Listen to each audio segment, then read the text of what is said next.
Welcome to my lightning talk. I'm a senior front-end developer from Pixel Art at Austria, and my talk is about Beyond Tab Includes. This is a lightweight pattern for reusable dialog fields in Magnolia.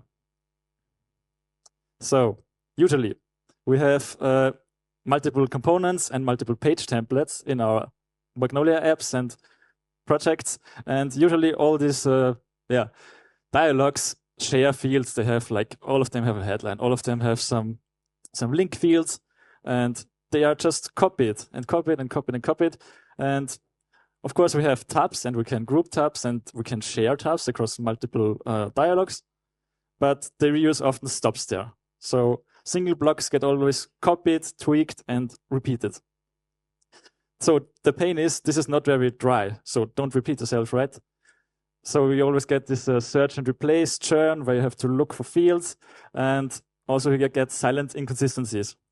So what if we could reuse blocks and compose them freely? So the idea is we build reusable building blocks from fields and define repeating fields as small chunks. So since we only can do one include per property list, we have to have one shared include file. And that's why we merge all these field chunks into one single file, and that's what we can include in our individual dialogues then. So any dialog that will pull in this merged field file has access to all the shared fields afterwards. How do we do that? From many fields to one shared include, we have a list of field files, YAML definition files, where we just have our intro fields, our link fields, some media fields, whatever. And then we have a build step. We use Vite in our projects. We have on dev, we have an immediate watcher task that just merges the fields that changed. And on build, we always have the same build step exactly that just merges all the fields together.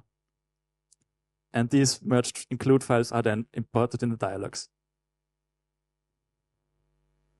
So how does such a dialog look like now? On top, we can see we include our shared fields file, and below that, we can still define our own field definitions. So we have a media image, and we can say, okay, this should be required only in this dialog, and we can just override. Afterwards, we can still add new local fields, like we have this text media layout. This is a specific dialog field maybe, and we can define it there. And then for the star of the show, we can freely compose, so we can mix and match our different fields. We have a list of shared fields we can have in there in one tab, and then we can also have our locally defined field. And last but not least, of course, we can also have our good old tab includes, where we can have a theme tab, for example. So authors get one coherent tab where everything belongs together semantically, and we have reduced duplication for devs and actually a better developer experience overall, and also a better authoring experience. So this is what we learned.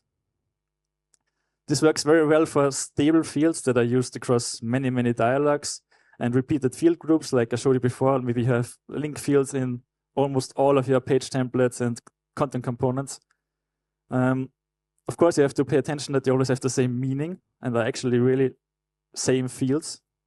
And this, as I said before, vastly improves the authoring consistency and also the developer experience. It's just a nice pattern, in my opinion. Be careful with naming collisions. So we have some namespacing. So we just prefix every field with the field type name. And that's how we avoid collisions. And also don't do too many overrides. Just keep it simple. So the key takeaway is just start small, look for one copied field group, move them into one shared definition, include it consistently, and keep local additions and overrides also pretty simple. And then you can let it grow from there.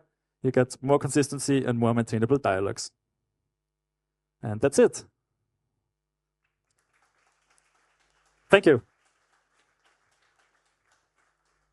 Hey, congratulations, 20 seconds. I think it's a new record. Pretty much on point. Yeah, let's solve it.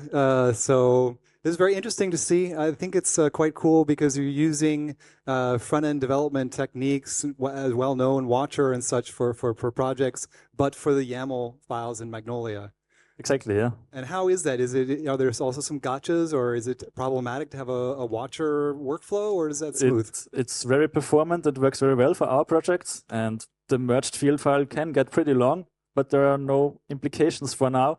We are using this thing in production for 2 projects already, and it works just fine.